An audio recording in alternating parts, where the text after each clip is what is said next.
During an evening of church service, 38-year-old Steve Roberts fell ill. He died later that night on heart attack. 1 year later, while reading the Hamlet, Steve Roberts' daughter studied the lines of Claudius, the king, when he says the following about death: jealously, guilt, and ruins my words. Fire my thoughts, remain below. Words without thoughts, never to hat it go. My words fly up, my thoughts remain below. Words without thoughts, never to heaven go. In these words, there lied a clue to her father's death.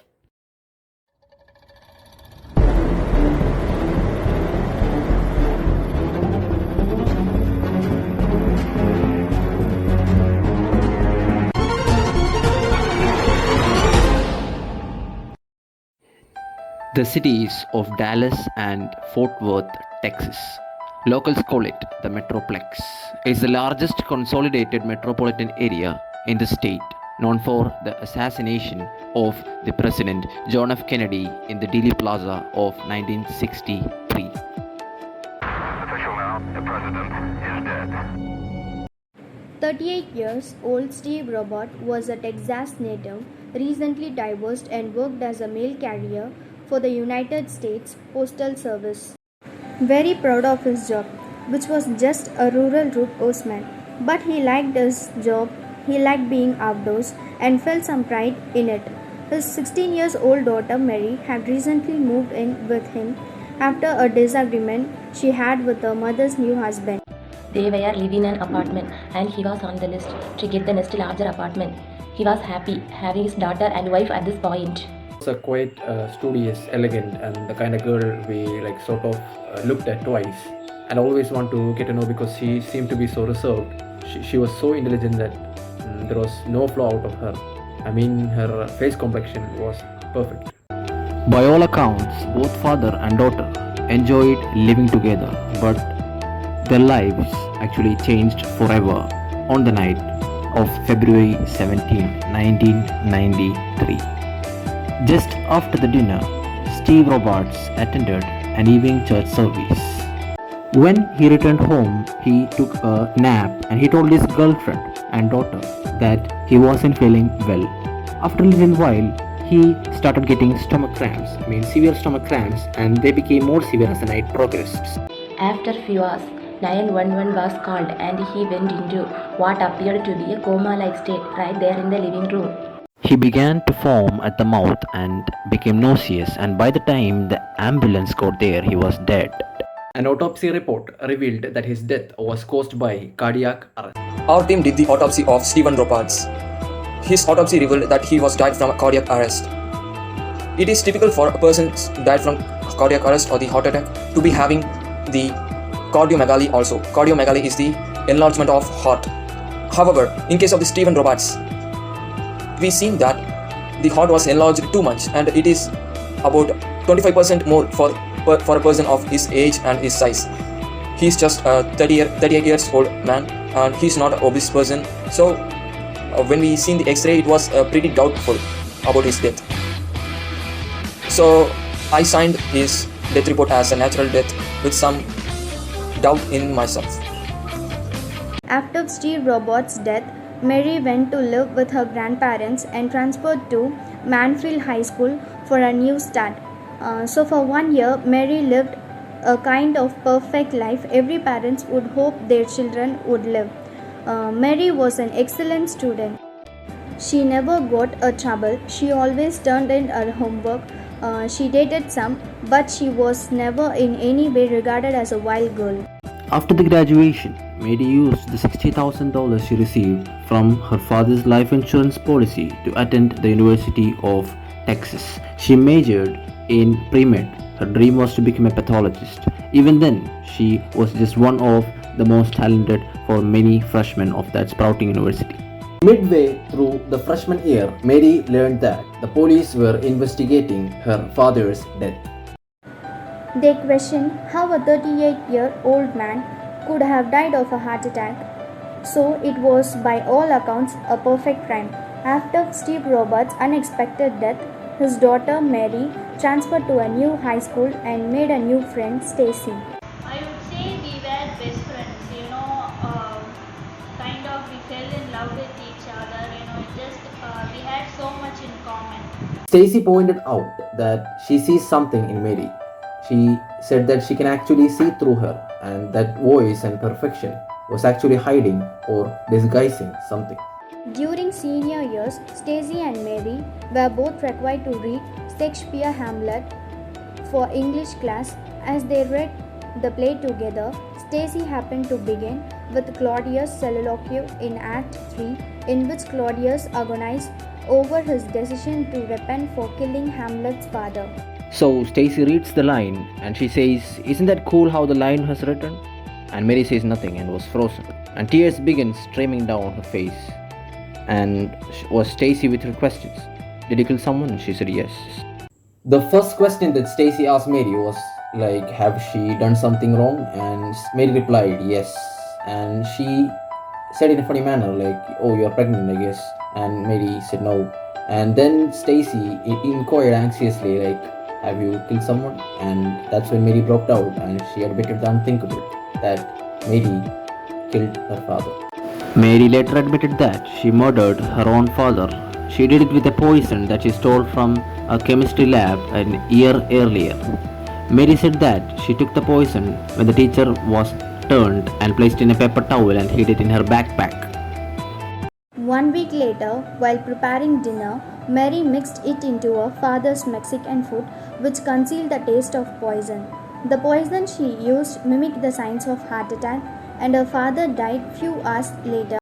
After the confession, Mary swore Stacy to keep the secrecy, and if the pledge was broken, Stacy knew that her best friend would spend the life of her rest in prison. From then on, Stacy High had bad recurring nightmares. In one of those recurring nightmares, Stacy hears the voice of Mary's father, Steve Robards, calling her from the grave. In another, Stacy sees Mary chasing her endlessly throughout the night. She begins to lose her ability to focus. She can't concentrate in schools. Her grades goes down.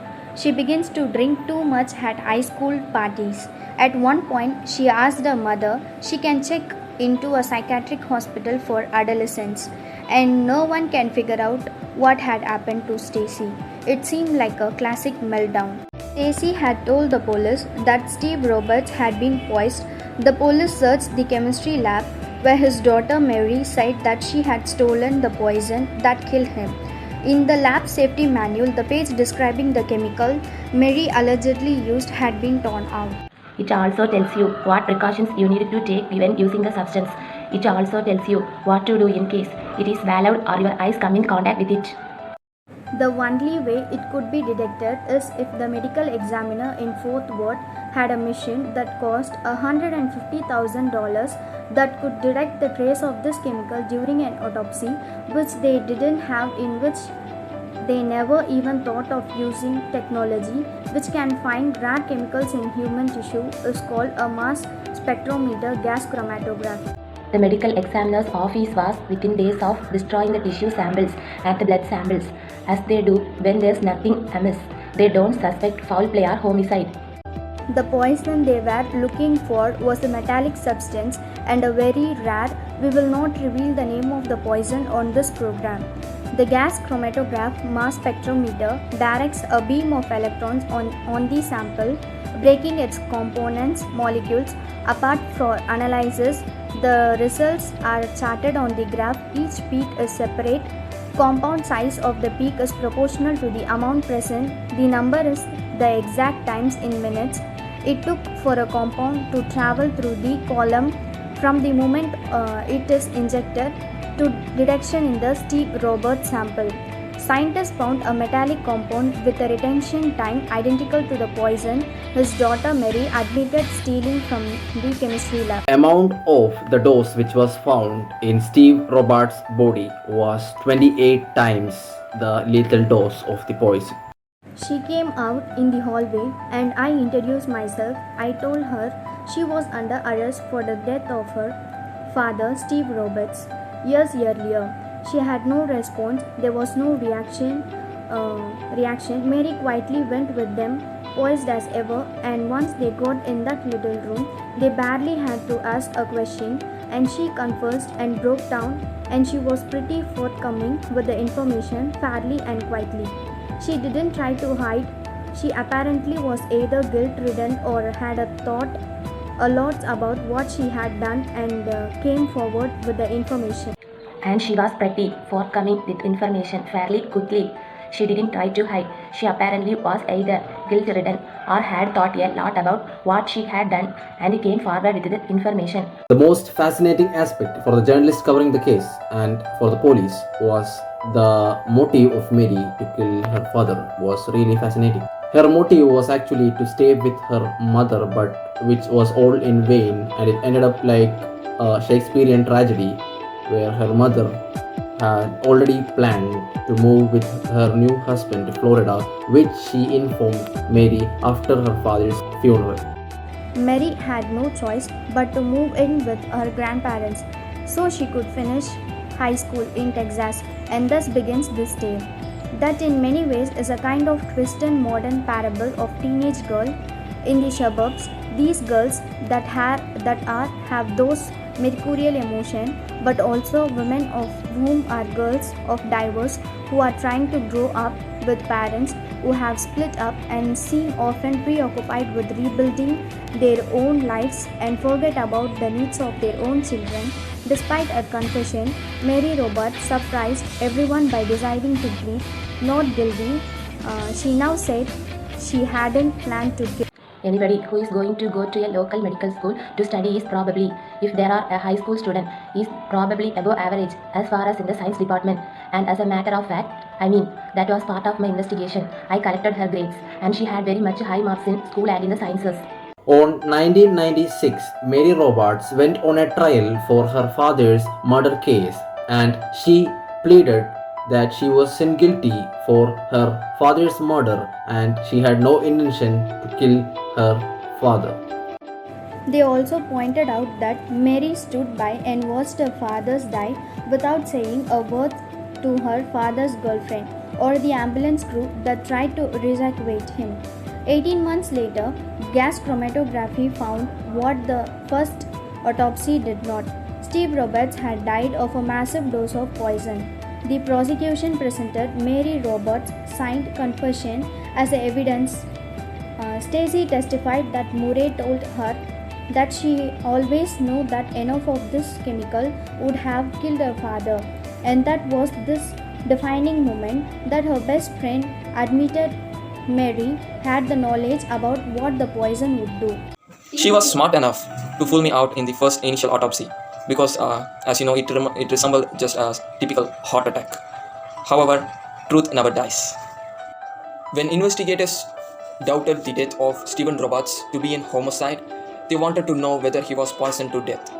However, here in this laboratory, we didn't have the facility to check the presence of different substances in a tissue sample, especially for the substances in a trace amounts. So we decided to send the sample which we collected from the initial autopsy to the forensic laboratory of Pennsylvania, and they were going to identify the sample from mass spectrometry, gas chromatography, which is the advanced method to analyze samples. When the results of the mass spectrometry were analyzed, it was found that about 28 pounds of the substance was used to kill the father. When investigators doubted the death of Stephen Roberts to be an homicide, they wanted to know whether he was poisoned to death. However, here in this laboratory, we didn't have the facility to check the presence of different substances in a tissue sample. On May 9, 1996, it took the juries less than an hour to find Mary Roberts guilty of murder, and she was sentenced to 27 years in prison.